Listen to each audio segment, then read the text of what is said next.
নহয় কথাটো হৈছে কি আমি এতিয়া য'ত উপস্থিত আছোঁ এই গাঁওখনৰ নাম আছিলে নেঘেৰিবিল মিচিং গাঁও। এতিয়া এই গাঁওখনৰ নাম হৈছে নেঘেৰিবিল মিয়া গাঁও। এতিয়া ক'ৰ পৰা এইখিনি মানুহ আহিলে প্ৰশ্নটো তাত। ইয়াত খিলঞ্জীয়া ভূমিপুত্ৰ মিচিং মানুহখিনিৰ কোনো ধৰণৰ অধিকাৰ নাই। এই অঞ্চলত তেওঁলোকৰ আধিপত্য শেষ হ'ল। এই মানুহবোৰ আহিছে ক'ৰ পৰা? এই বাংলাদেশী মূলৰ মানুহবোৰৰ লগত এখন যুদ্ধৰ কাৰণে অসমৰ খিলঞ্জীয়া মানুহ সাজু হ'ব লাগিব।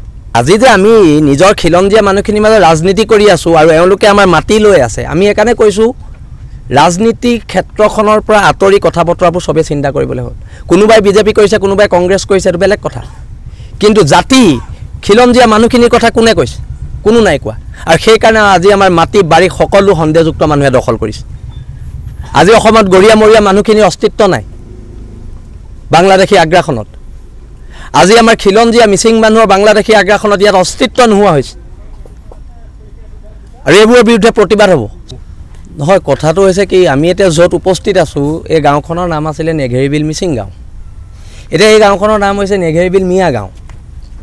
এতিয়া ক'ৰ পৰা এইখিনি মানুহ আহিলে প্ৰশ্নটো তাত। ইয়াত খিলঞ্জীয়া ভূমিপুত্ৰ মিচিং মানুহখিনিৰ কোনো ধৰণৰ অধিকাৰ নাই। এই অঞ্চলত তেওঁলোকৰ আধিপত্য শেষ হ'ল। এই মানুহবোৰ আহিছে ক'ৰ পৰা? এই বাংলাদেশী মূলৰ মানুহবোৰৰ লগত এখন যুদ্ধৰ কাৰণে অসমৰ খিলঞ্জীয়া মানুহ সাজু হ'ব লাগিব। আজি যে আমি নিজৰ খিলঞ্জীয়া মানুহখিনিৰ মাজত ৰাজনীতি কৰি আছোঁ আৰু এওঁলোকে আমাৰ মাটি লৈ আছে, আমি সেইকাৰণে কৈছোঁ ৰাজনীতি ক্ষেত্ৰখনৰ পৰা আঁতৰি কথা বতৰাবোৰ চবেই চিন্তা কৰিবলৈ হ'ল। কোনোবাই বিজেপি কৰিছে, কোনোবাই কংগ্ৰেছ কৰিছে, এইটো বেলেগ কথা। কিন্তু জাতি খিলঞ্জীয়া মানুহখিনিৰ কথা কোনে কৈছে? কোনো নাই কোৱা। আৰু সেইকাৰণে আজি আমাৰ মাটি বাৰী সকলো সন্দেহযুক্ত মানুহে দখল কৰিছে।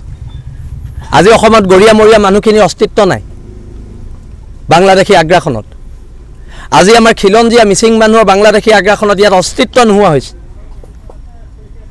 আৰু এইবোৰৰ বিৰুদ্ধে প্ৰতিবাদ হ'ব।